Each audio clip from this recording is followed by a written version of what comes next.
आकाशवाणी गोरखपुर से प्रादेशिक समाचार।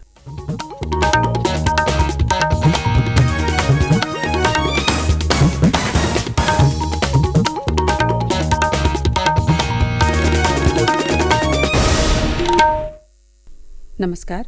समाचार बुलेटिन के साथ मैं सुषमा श्रीवास्तव। पहले मुख्य समाचार। कड़ी सुरक्षा व्यवस्था के बीच लोकसभा चुनाव के तीसरे चरण के लिए मतदान शुरू। प्रदेश की 10 सीटों के लिए चुनाव मैदान में हैं 100 उम्मीदवार। 5वें चरण के लिए नाम वापसी और छठे चरण के लिए नामांकन की अंतिम तिथि हुई समाप्त। आखिरी दिन बसपा ने जौनपुर और बस्ती से बदले प्रत्याशी। 7वें चरण के लिए आज जारी होगी अधिसूचना। 14 मई तक दाखिल किए जा सकेंगे नामांकन पत्र। 1 जून को होगा मतदान। और CISE के परीक्षा परिणाम घोषित। 10वीं में 99.47% और 12वीं में 98.19% विद्यार्थी हुए उत्तीर्ण। और अब समाचार विस्तार से। लोकसभा चुनाव के तीसरे चरण में प्रदेश की 10 लोकसभा सीटों पर आज कड़ी सुरक्षा व्यवस्था के बीच सुबह 7 बजे से मतदान शुरू हो गया, जो शाम 6 बजे तक चलेगा। ये 10 लोकसभा सीटें हैं: संभल, हाथरस, आगरा, फतेहपुर सीकरी, मैनपुरी, फिरोजाबाद, एटा, बदायूं, आंवला और बरेली। बूथों पर मतदाताओं का उत्साह दिखाई दे रहा है। सुबह मतदान शुरू होने से पहले ही कई बूथों पर मतदाताओं की कतार लग गई। हमारे मैनपुरी प्रतिनिधि की एक रिपोर्ट। उत्तर प्रदेश की सबसे चर्चित मैनपुरी लोकसभा सीट पर आज सुबह 7 बजे से ही भारी सुरक्षा व्यवस्था के बीच मतदान शुरू हो गया है। मैं इस समय मैनपुरी शहर के मतदान केंद्र पशु चिकित्सालय भावा चौराहे पर हूँ। लोग सुबह से ही मतदान केंद्र पर वोट डालने पहुंच रहे हैं। मैनपुरी शहर में मतदान को लेकर लोगों में उत्साह देखा जा रहा है। मैनपुरी लोकसभा सीट पर समाजवादी पार्टी की प्रत्याशी डिम्पल यादव और भारतीय जनता पार्टी के प्रत्याशी जयवीर सिंह के बीच कड़ा चुनावी मुकाबला है और दोनों प्रत्याशियों के समर्थक वोट देने के लिए लाइन में लगे हुए हैं। मैनपुरी लोकसभा क्षेत्र को 28 जोन और 163 सेक्टर में विभाजित किया गया है। 850 मत केंद्रों पर वेबकास्टिंग की व्यवस्था की गई है। जिला निर्वाचन अधिकारी अविनाश कृष्ण सिंह ने लोगों से निर्भय होकर मतदान करने की अपील की है। नीरज शर्मा, आकाशवाणी समाचार, मैनपुरी। इस चरण में कुल 1,89,14,788 मतदाता हैं।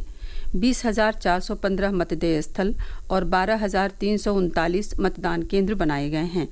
प्रदेश के मुख्य निर्वाचन अधिकारी नवदीप रेणुआ ने बताया कि इस चरण में कुल 100 प्रत्याशी चुनाव मैदान में हैं, जिसमें 8 महिला प्रत्याशी शामिल हैं।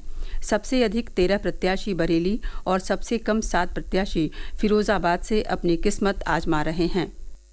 तीसरे चरण में कुल मिलाकर 1,89,14,788 मतदाता हैं। इस चरण में कुल मिलाकर 20,415 मतदेय स्थल यानी पोलिंग स्टेशन है। 12,339 मतदान केंद्र हैं और जो टोटल पोलिंग स्टेशन हैं, इनमें से 4,390 को विभिन्न कारणों से क्रिटिकल पोलिंग स्टेशन की श्रेणी में रखा गया है, जहां पर अधिक सतर्क दृष्टि रखी जाएगी। इन सीटों में कुल 1887 सेक्टर मजिस्ट्रेट लगाए गए हैं, 241 जोनल मजिस्ट्रेट, 668 स्टैटिक मजिस्ट्रेट और 2,859 माइक्रो ऑब्जर्वर्स तैनात किए गए हैं।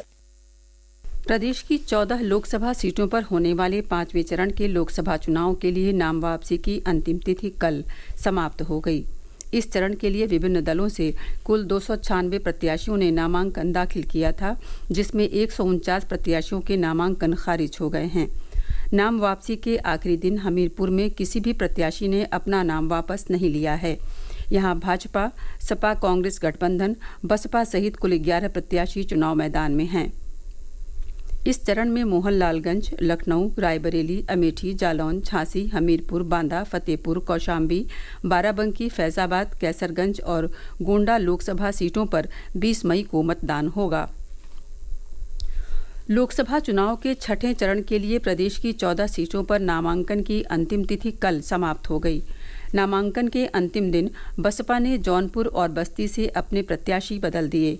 जौनपुर से बसपा ने श्रीकला रेड्डी की जगह श्याम सिंह यादव को प्रत्याशी बनाया है। वहीं बस्ती से बसपा ने पूर्व घोषित उम्मीदवार दयाशंकर मिश्रा का टिकट काटकर लवकुश पटेल को अपना उम्मीदवार बनाया है।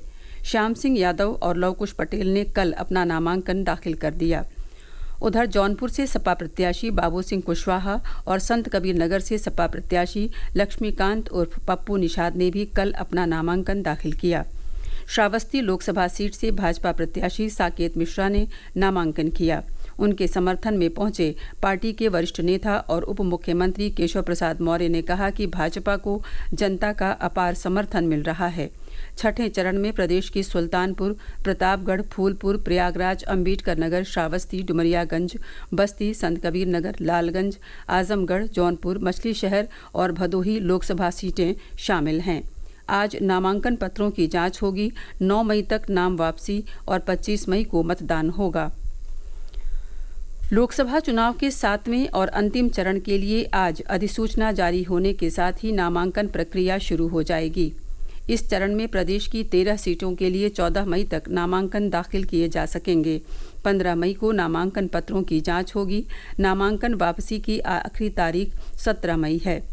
इस चरण में महराजगंज, गोरखपुर, कुशीनगर, देवरिया, बांसगांव, घोसी, सलेमपुर, बलिया, गाजीपुर, चंदौली, वाराणसी, मिर्जापुर और रॉबर्ट्सगंज लोकसभा सीटों पर 1 जून को मतदान होगा। प्रादेशिक समाचार आप आकाशवाणी गोरखपुर से सुन रहे हैं।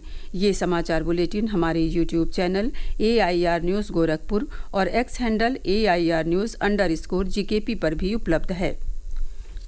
CISE ने कल 10वीं और 12वीं की परीक्षाओं के नतीजे घोषित कर दिए।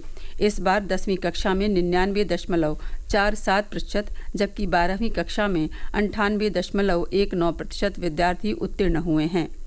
इस बार कक्षा 10 के 2,43,000 से अधिक छात्रों ने जबकि 12वीं कक्षा के 99,000 से अधिक छात्रों ने परीक्षा दी थी। CISE ने पहली बार टॉपर छात्र छात्राओं की सूची जारी नहीं की है।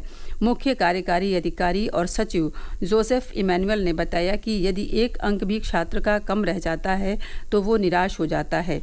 इसे ध्यान में रखते हुए मेरिट सूची जारी नहीं की गई। उन्होंने बताया कि 10वीं में 99.65% छात्राएं और 99.31% छात्र उत्तीर्ण हुए हैं। इसी तरह 12वीं में 98.92% छात्राएं और 97.53% छात्र उत्तीर्ण हुए हैं।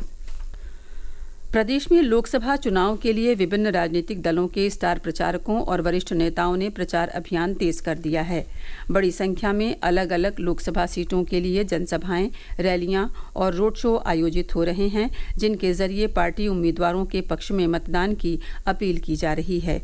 इसी क्रम में भाजपा के वरिष्ठ नेता और मुख्यमंत्री योगी आदित्यनाथ ने कल उन्नाव, हरदोई और शाहजहांपुर में पार्टी प्रत्याशियों के समर्थन में चुनावी जनसभाओं को संबोधित किया। श्री योगी ने समाजवादी पार्टी पर निशाना साधते हुए कहा कि लोगों को आज भी अखिलेश यादव के शासनकाल की खराब कानून व्यवस्था याद है।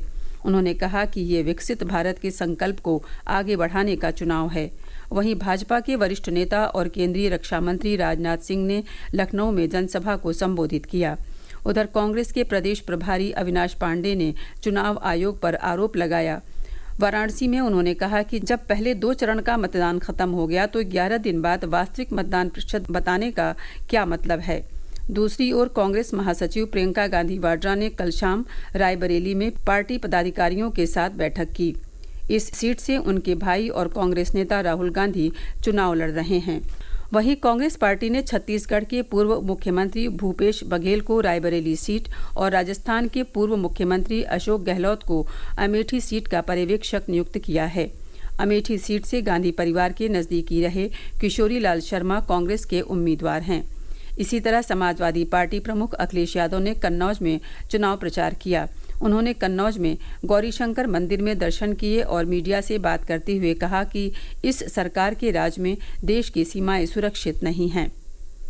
और अब अंत में मुख्य समाचार एक बार फिर। कड़ी सुरक्षा व्यवस्था के बीच लोकसभा चुनाव के तीसरे चरण के लिए मतदान शुरू। प्रदेश की 10 सीटों के लिए चुनाव मैदान में हैं 100 उम्मीदवार। 5वें चरण के लिए नाम वापसी और छठे चरण के लिए नामांकन की अंतिम तिथि हुई समाप्त।